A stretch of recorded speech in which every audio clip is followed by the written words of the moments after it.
I have just jumped off the T7, which is the 2025, or the Tenere 2025.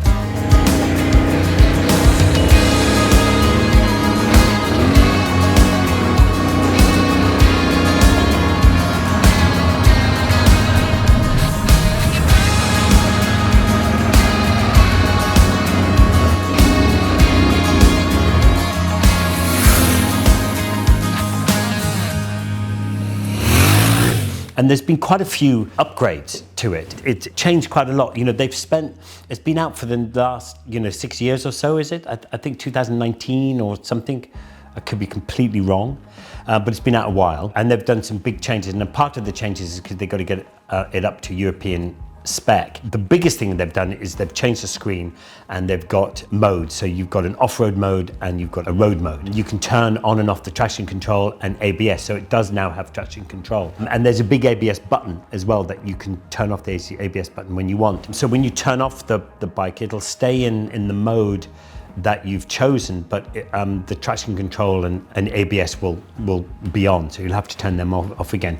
But the look is great. All the plastic has changed. The petrol tank has moved slightly down and forward a bit so that it feels a bit more nimble. All right. Well, I tell you what, I've been riding this Tenere, or the T7 2025, for a little bit now, and you can feel the difference between the last one and this one. They have actually spent a lot of thought with the upgrades. So, I mean, obviously the biggest one you can see is, I'm looking at it right now, which is the dashboard, and that really has changed. And they have done a few things. You can turn the ABS on and off very nicely with a button just down here. At the moment, I'm off-road, which is the Explore mode, so I can stop here. So the traction control is on, ABS is on, and then I want to go into road mode here.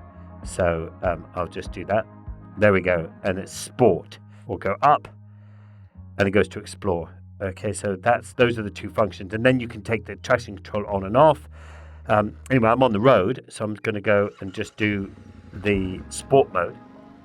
And it's nice. I mean, you can turn off the traction control and the ABS on the rear, or both, depending which you want to do. So that's kind of cool. So it has a little bit more kind of modern bits and pieces. I think traction control, it's never a bad idea. You can use it to your advantage, and if you're not such a confident rider, it can save you. One of the big things that I've noticed when I was riding it is the throttle control. It's a fly-by-wire throttle, and I think that makes it a much more nippy bike, and when you change between the modes, it makes a real difference. It's still got the same good looks. The engine, the frame are pretty much the same. Another big thing they've done is they've changed the rear suspension, and it's a bit of a longer travel. You can see it quite easily underneath, and the front forks are fully adjustable. So both rear and front suspension is adjustable. I think that makes a little bit of a difference. There is a big difference between the rally version and this one. So they've only got sort of two versions really this time, whereas before they had all these different models and it was starting to get very confusing. I really like the fly-by-wire. I think it has a slightly better response on the throttle. I think that's better. So you can change the throttle response between the two modes and make it interesting. And it's just, I feel, got a snappier move. It feels like it livens up the engine a little bit. And I like the idea that the new linkage on the back shock, that definitely has a different feel to it. I'm not sure if it's a bit too exposed because it hangs a bit low from the skid plate. Maybe when you're upright and going along, it moves out the way. If I was doing a lot of off-road on this thing, I would change the skid plate to protect that back shock a little bit more. But I like the look of it, and it does have this flexibility. Look, I'm going through these very tight roads here, and I can just get the bike put in the nice positions here. So I think that's different.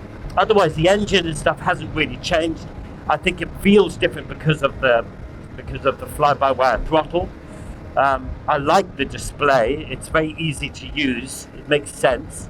I love the little bit where you can turn the ABS off straight away.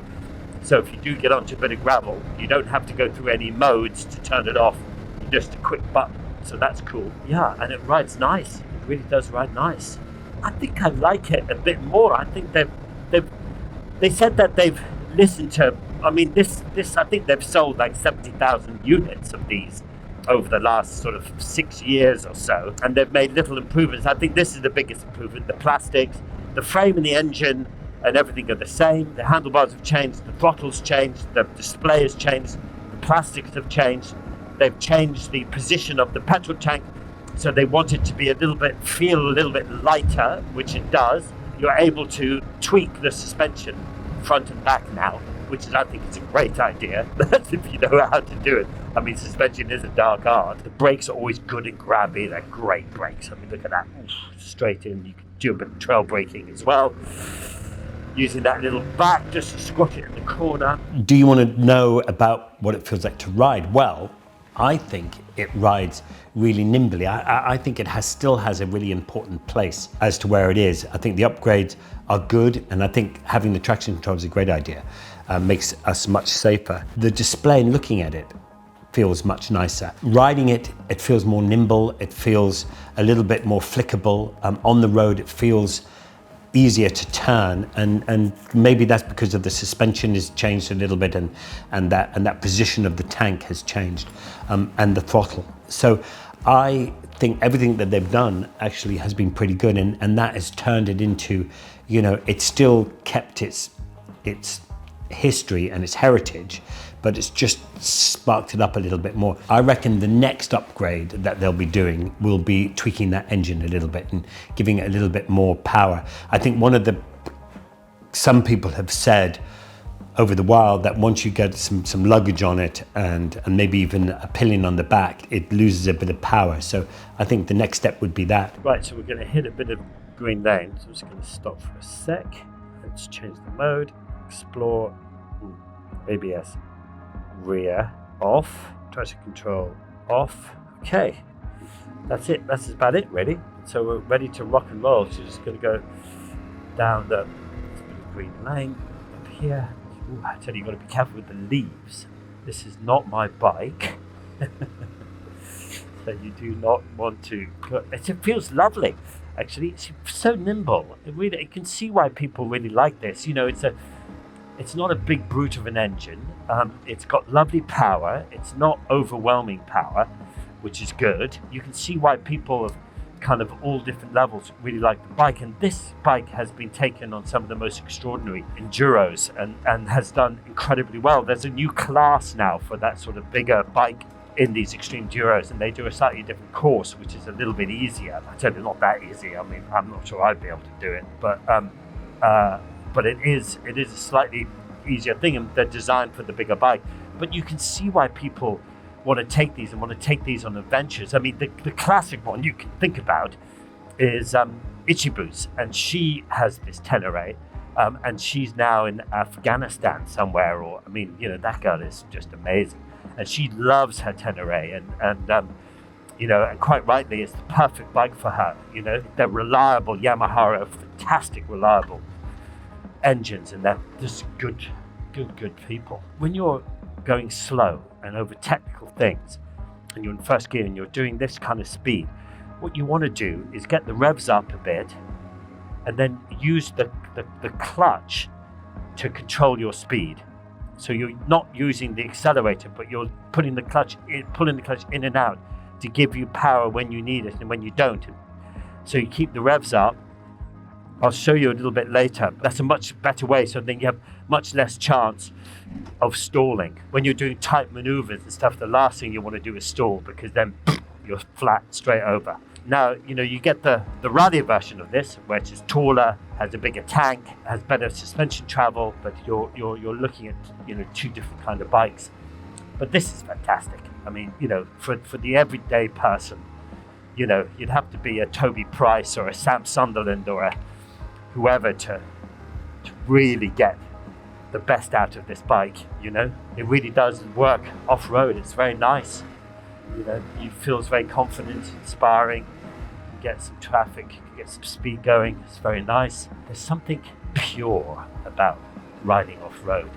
I think it's the ultimate riding, really. For me, I've done track days, I've done mountain passes on tarmac, I've done all those different things, but riding off-road with the bike slipping and sliding under you, you've got to learn to allow the bike to move, That's why so many MotoGP riders love riding off-road in the off-road season, and they're off-season for training, because the bike is always loose under you. You've got to allow the bike, to move around and let it go to a degree where it wants to go, and not fight the bike. You know, you've got to be standing there. You've got to have your hands got to be, not gripping. But someone once told me that you should be able to play the piano while you're going over rough ground. So keep it light. Allow the bike to move under you. The Ducati Desert X, very easy to change between the modes. The KTM is not so easy to change between the modes. This is really easy to change between the modes, and very clear, very logical steps. So they've done a great job. Yeah, no, I like them. Very nice. Gosh, not that many people build a bad bike these days. Bit of air. Don't tell anyone. As it is, as an upgrade, I think it's fabulous. Would it be a big enough upgrade to change yours in to go for the 2025? Well, I don't know if you like keeping up with the Joneses and you want that traction control and a little bit more usability with a little bit better suspension and a better throttle. I mean, maybe you should be upgrading, or I don't know, or maybe wait a year and see what happens. A little earlier, I was talking to you about when you're maneuvering in really slow maneuvering, and you're in tight positions. You know how many times you've gone along and you've been doing it and you've stalled, and then you often fall because you've lost your momentum. So I was taught by Simon Pavey and the BMW Off-Road School, which is just brilliant. And I think anybody who's passed their test should probably do it.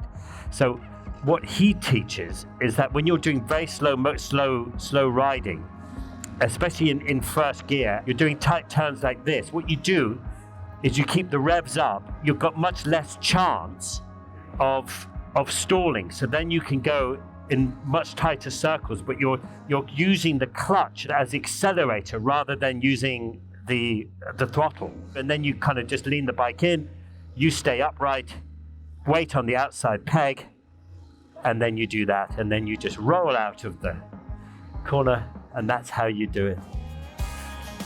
But would it be something in my stables?